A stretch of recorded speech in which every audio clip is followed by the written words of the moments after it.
Hello, and welcome to Piano in the Library, your weekly podcast discussing everything and all things related to the piano. My name is Mason Kistler, and I am your host for today's episode. This week, our topic comes straight from one of our listeners, a Dr. Jeffrey Jamner from Louisville, Kentucky. He asks, out of the last three Beethoven sonatas, Opus 109, 110, and 111, which one did you take to a deserted island, and why? To help answer this question, I am joined by two special guests, Vincent and Jiwon Lee. So, Jiwon, you're on a deserted island. Which Beethoven? Which one do you pick? I personally would pick Opus 111, number 32 in C minor. And I think it's just has so many different moods and characters that you could enjoy it on an island without getting bored of it. Okay. Jiwon? I'll pick 110, which is A flat major. Because I think that is the warmest piece among three last sonatas. Nice. Yeah. I got a better question, though. Why are we on a deserted island? What do you guys think? Do we crash on a ship, a plane, or just on our own choice? We lost the route. So Opus 110 and 111. Anything more specific? Like, we can only pick one. At the first movement, I think it has really peaceful opening. Okay. If you want the listening. Sure. Yeah. I'd love to listen. There's beautiful opening.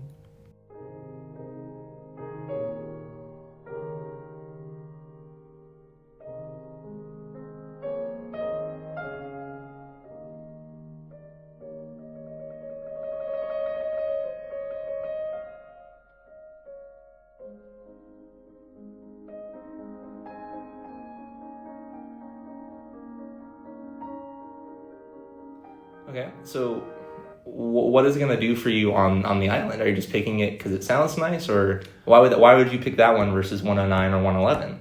Also, there's another reason I picked this one, which is the third movement. It has also combine every form, not every form, some forms of, because it contains recitativo at the first of the third movement, and arioso and dolente, and the fuga. The fuga is I think fuga can show up listeners or people the root of the German music. Okay. Mm-hmm. But then there's 111. Well, 111 has a million different characteristics to it. If you take the opening of the first movement, just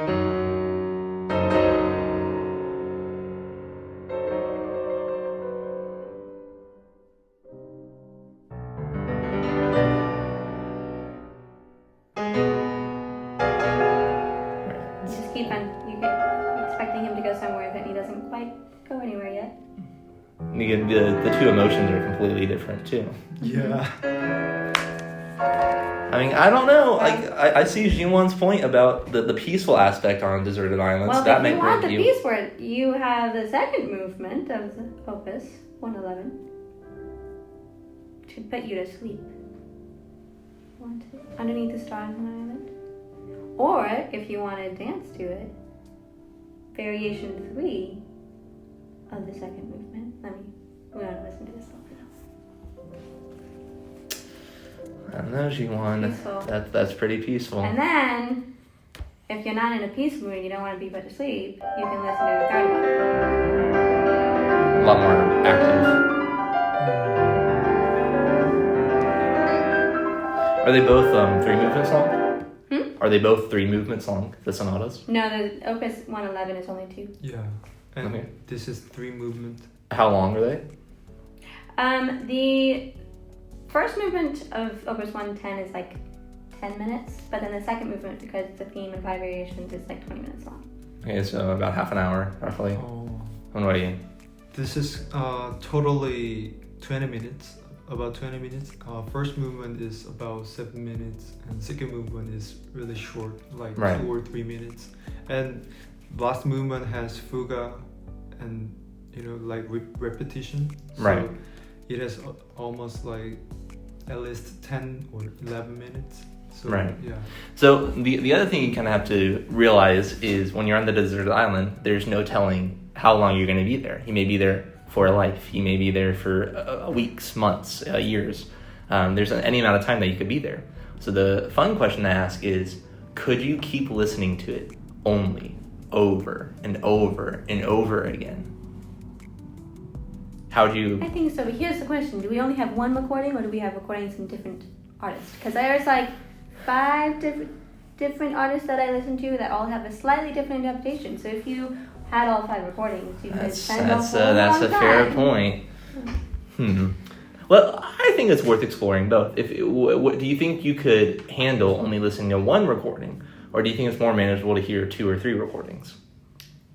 I think for intellectual stimulation, having more than one recording would be more engaging, because then you could take and compare Right. and basically be the judge of different phrases. I think this piece, doesn't need any recording, because the pieces also have sorrowful spot. Okay. There's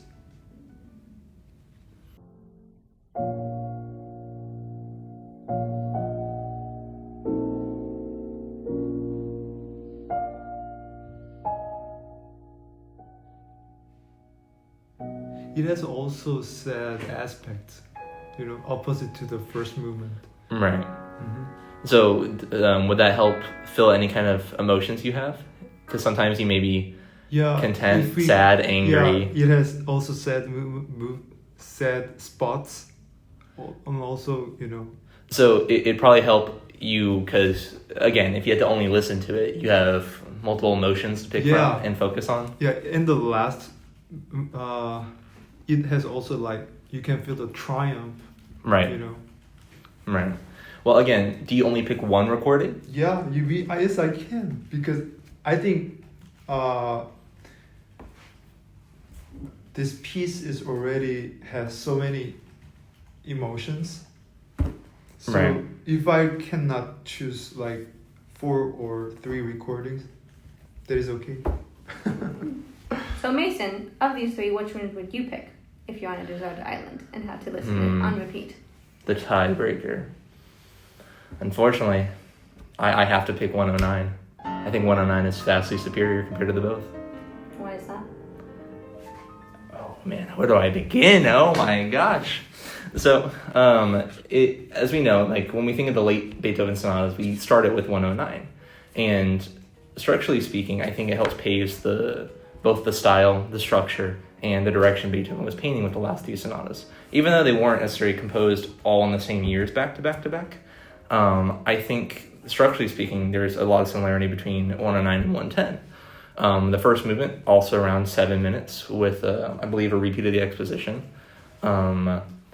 The second movement is about 3 to 4 minutes. So the entire sonata is about 19 to 21 minutes. I say 19 because the one recording I have is Schiff, 19 minutes and 40 seconds. Barenbaum and Vladimir Ashkenazy, they both are at 21 minutes, 21 minutes and 40 seconds roughly. I think that's just the video because of them getting on the stage and the applauses after they're done. But so around 20-ish minutes for this. So already half the sonata is the first 2 movements, and then the third movement is also a fugue and what I think is variations, or a fugue and lots of repetition, for about another 9 to 10 minutes. Look at 110, see the same thing almost exactly. And so out of the 2, I have to go 109, just because maybe 110 is a similar copy, or the second pair of the 2. But I prefer the 111 is original. quite unique Yes. in the fact that it is a theme variation as the movement 2. And there's only 2 movements, which isn't the first time Beethoven has a 2-movement sonata. There are other pieces, Opus 54 in F major and Opus 78 in F sharp minor, and Opus 90 in E minor, also only 2 movements. But of the last three, it's the only two movement one, and it has theme and variation, which is, as we know, later in his life, Beethoven became more and more kind of entranced with theme and variation. So of the three, I think this one's the most interesting. And it is interesting in the first movement, he is in sonata form, but he goes from C minor to the A flat major, which is a complete break from the sonata form. So again, as far as the most intellectually stimulating of the sonatas, I feel like this one's the most to really engage you. Do you know if the theme and variations has like a fugue variation in it, or like counterpoint based? There's some counterpoint in there, but I wouldn't. I would have to look a lot deeper to see if there's a fugue elements specifically, but no, I don't think so. Because on top of the theme and variations at the end of his life, he was also heavy on the fugues and fugal writing. The Grosse Fugue being the last, almost, or the second to last thing he actually wrote. So I find it interesting that in his solo piano repertoire, Beethoven was also incorporating fugues and variation writing. Now, in my personal taste, I love the opening of the 109. To me, it's not as like hymn-like or church-like as 109 or 110, or as raunchy and as heavy as 111. Instead, it's like Beethoven is outside, enjoying the world around him, versus... Which would fit with the beach. I see your point. Can we listen to it? Yes. So this is Anders Schiff.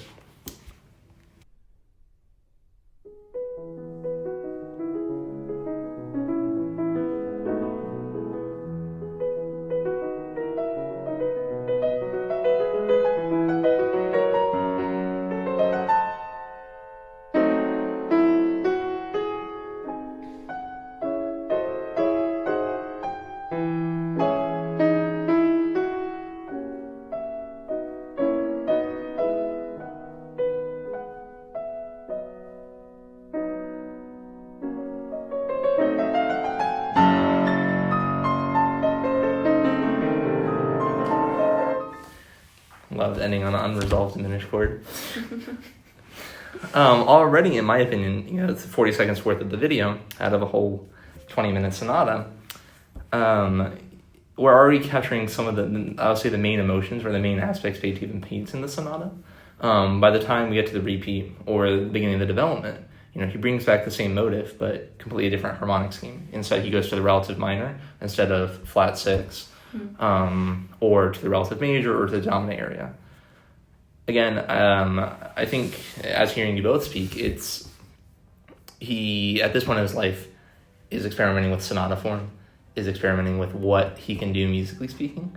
And sonata form, in a major key, it goes major, major, tonic, dominant, and maybe sometimes to the 4 area, or then maybe the dominant for the development. But if it's minor, it goes minor tonic to relative major for the rest of the piece until the recap. But then here, already, he goes to A flat, down a minor third, kind of like the second movement of the Pathétique Sonata. Here, he immediately goes to different key areas for the secondary themes, and by the time we get to the development, it's in the relative minor, which isn't typical for that form either.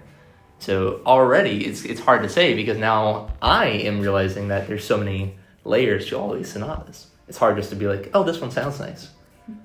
They're all unique for their own reasons. Another interesting thing that's unique about Opus 111 is that he had been writing the Diabelli's variation, but hadn't completed it yet. So he'd only written 23 of the variations for the Diabelli's theme by the time he was writing this one. And this one author, Geoffrey Bloch, correlated the second movement to the Diabelli's theme. So you have, in the aria, you have 2 8-measure parts, which is kind of correlated to the 2 parts in the Diabelli variations of 16 measures each. And then you have this progression of C to G and then D to G in both. But as the Diabelli variations get more intense as they go along, he keeps the same metric pulse throughout the aria, but he changes the meter, and he actually this is a fun fact about Beethoven. He invented 1232 as a time signature. 1232? 1232. So, because he had to write what he wanted to write, and so he made a new meter because why not? As another tidbit, do you know why the composer would want to make such a tiny time signature? I don't know. So if you look at a little bit earlier, Mozart, the K331, the first movement is a theme in variations. It's a theme in 6 variations. And for the 5th variation, he writes it, I believe, in 6/8. But he writes 32nd and 64th notes. And the Diavelli variations, Beethoven writes 128th notes as well for one of the variations. And in looking at it, why not just use quarter notes and eighth notes, something simpler, so a lot more pianists can understand it, no matter their skill? I find out it's because paper was expensive. You need to save paper because you can't just keep infinite amount, and it's harder to get, harder to make, longer to make.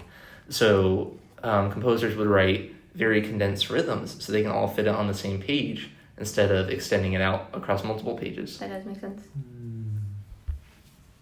Impact. Mm-hmm. So that makes sense to me exactly. If he needs 1232. 1232, and for the exact, if you notice in variation 3 especially, the rhythms don't really line up. It sounds jazzy in our ears, but at that time it was really, the rhythm was, kind of unheard of before Beethoven here. But if you listen again to the 3rd variation. You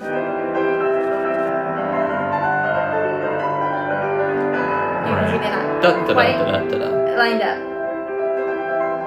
And if you want to hear, so this is by Louis Lorty. I think the where is it? The one by Daniel Barenboim, you hear it even more. Oh wait, not that one. You hear it even more distinctly. Right. I just have to find the one by Daniel. There it is. Okay.